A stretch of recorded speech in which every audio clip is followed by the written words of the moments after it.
Bonjour, restez ferme, c'est le mot d'ordre de notre Église. Je vous propose un court format qui va vous permettre de pouvoir découvrir encore dans la parole de Dieu ce qui est de notre actualité et de quelle façon on peut la mettre en pratique.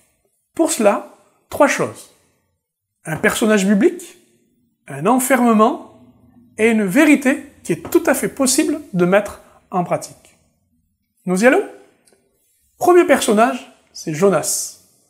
Jonas, vous verrez que tout un livre est consacré à cette personne dans l'Ancien Testament. Ce livre est rangé parmi ce qu'on appelle les petits prophètes. Ce personnage a une caractéristique, c'est qu'il est têtu. Si vous préférez, il utilise mal sa volonté. Et pour cela, j'ai relevé dans 2 versets, 2 situations qui me permettent de l'expliquer.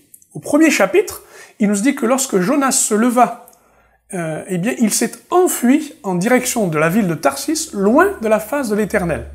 Et il nous est dit un peu plus loin, alors que la tempête va agiter le voyage qu'il est en train de faire, Dieu voulant l'arrêter dans son voyage, Jonas descendit au fond du navire, se coucha et s'endormit profondément.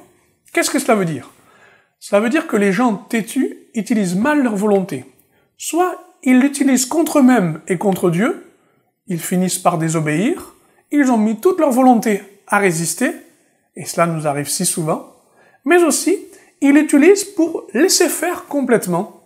Et vous le trouvez dans cette façon de aller s'endormir pendant la tempête, de laisser s'agiter les choses, de ne plus s'en préoccuper, de ne plus vouloir s'en occuper, parce qu'on a abandonné ces choses. Quand l'on est très engagé à faire l'opposé, ou quand on ne veut surtout pas s'engager, c'est la même volonté. C'est celle qui se détourne de Dieu, c'est celle qui s'oppose à soi-même, c'est être têtu. Ça, c'est la caractéristique de notre personnage. Relevons aussi la caractéristique de ce livre. Oh, il y en a bien, mais je voudrais juste m'arrêter sur, bien évidemment, cet enfermement. Et dans cet enfermement, le célèbre poisson qui va engloutir Jonas et qui, pendant 3 jours, va le ramener au rivage. Ce qui est intéressant, c'est que le poisson n'a pas pu digérer Jonas. Mais Jonas a dû digérer ce qui s'est passé dans le poisson. Est-ce que vous digérez bien votre confinement ? Est-ce que vous comprenez ce qui est en train de se passer pour vous au moment où, enfermé, retenu, manquant de liberté, vous vous retrouvez dans ce moment de suspension, ce moment de danger aussi, ce moment de transformation. Rappelez-vous bien que dans ce livre, il n'y a pas de changement sans confinement. C'est la caractéristique de ce livre. Jonas va prier, se tourner vers Dieu, il va se repentir, c'est-à-dire qu'il accepte de changer de mentalité et va à nouveau accomplir l'appel et le ministère qu'il a reçu en adressant un message d'appel à la repentance à la ville de Nénive. Je crois que tout confinement ouvre ensuite à de nouvelles perspectives. Ce sera donc la vérité qui est à mettre en pratique. Il existe parfois et souvent des prisons qui nous ouvrent le ciel. Rappelez-vous du papillon.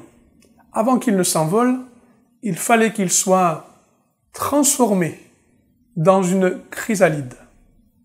Je vous rappellerai que Jonas ne fut plus le même parce que dans ce voyage de 3 jours au cœur, de la mer, dans ce poisson, il a fait cette prière que je vous lis et qui terminera ce que je veux vous expliquer.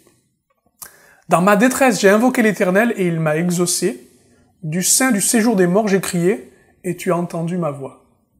Au sein même du confinement, le retrouver, notre Dieu, dans ce qu'il est. Le retrouver, vous qui le découvrez, dans ce qu'il est. Pourquoi ? Parce qu'il nous est dit plus loin, au verset 9, « Pour moi, j'offrirai des sacrifices avec un cri d'action de grâce.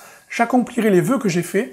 Le salut vient de l'Éternel. L'Éternel parla au poisson, nous dit l'Écriture, et le poisson vomit Jonas sur la terre. » Quel changement de volonté ! Mes amis, nous sommes tout à fait capables de changer de volonté. Digérez bien ce confinement. Comment ? Tout simplement en découvrant que dans la vie de Jonas, l'homme têtu, il est possible de changer de volonté. Non par vous-même, mais par ce moment de confinement où vous digérez bien ce qui est en train de se passer pour renouer avec la volonté de Dieu. Rappelez-vous, il est dit, « J'accomplirai les vœux que j'ai faits, le salut vient de l'Éternel. Je mettrai ma volonté à nouveau en Dieu. » Il n'y a pas d'autre miracle que celui-ci. Jésus l'a même cité. Vous demandez des miracles, il n'y aura qu'un seul miracle. C'est celui qu'il va accomplir lui-même. Jésus, mort à la croix, mis au tombeau et 3 jours va ressusciter. Cet enfermement de 3 jours est une possibilité de résurrection de votre volonté. Il veut renouveler votre volonté en lui. Restez ferme.